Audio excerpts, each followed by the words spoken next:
Thank you for tuning in. This is Shikama Live with your host, Kevin Cardinale. No, wrong thing.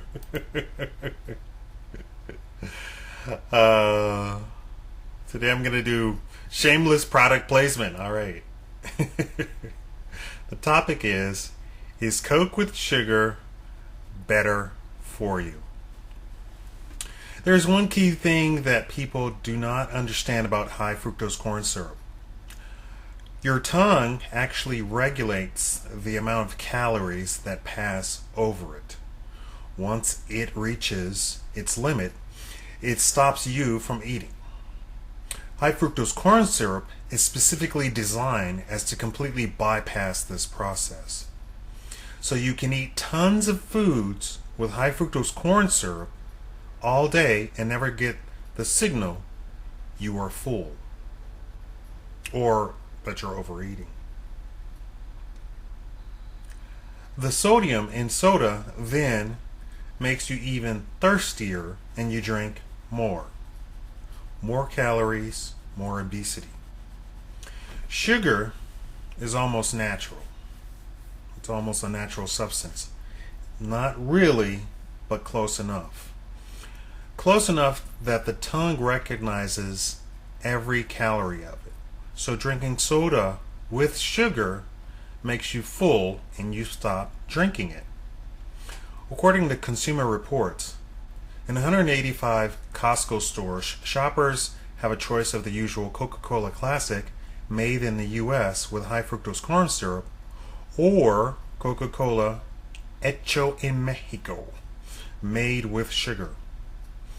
Coke made in Mexico first showed up in bodegas and Hispanic supermarkets in the Southwest, where Costco spotted it in 2005. The chain now moves 8,500 cases a week. The sugar version, bottled in green glass, is a reassuring piece of home for Hispanic new to the U.S., says Scott Williams, a spokesman for Coca-Cola Company. Less expensive high fructose corn syrup replaced sugar in most American-made Coke in the early 1980s. Unfortunately, the price of Coke from Mexico isn't always so sweet.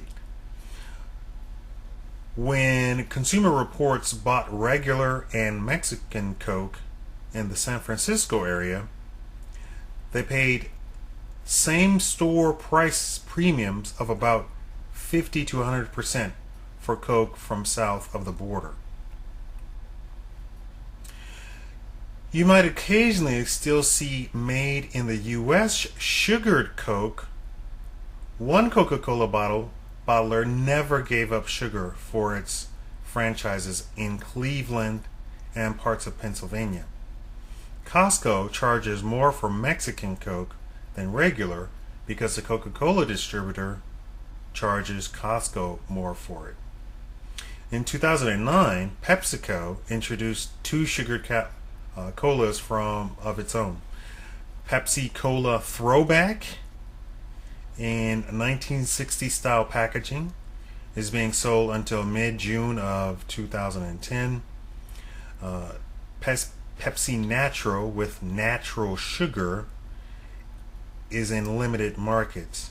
In 2004, a study published by researchers from Louisiana State University and the University of North Carolina at Chapel Hill theorized that high fructose corn syrup in beverages could play a role in the obesity epidemic. To avoid obesity, it's best not to consume more than 40 grams of added sweeteners per day, about the amount of a 12-ounce Coke. For some people, they quit soda cold turkey. Sugar is actually habit forming, so it is far better to switch to one 12-ounce can a day than cold turkey. And make sure it is with sugar and not high fructose corn syrup, which has mercury and all sorts of toxins in it. Everyone tries to sound like they care by saying don't drink any soda. But high fructose corn syrup will in fact kill you, no matter the amount. Sugar, in really good moderation, will never kill you. Now, going back to the daily intake of sugar, the daily intake of sugar of 40 grams means all intake of sugar. That includes all of your foods and your drinks. So if you drink one 12-ounce Coke can, you cannot have any other sweeteners in your diet in a day. So that means no breads, no sweets, no candies, no sugar that is added into meats. That would literally mean that you would have to cook from scratch all of your meals, because all prepackaged foods have sugar in them as a means to make you addicted and keep purchasing them. This has been a message from Shikama Live, your host Kevin Cardinale. Thank you.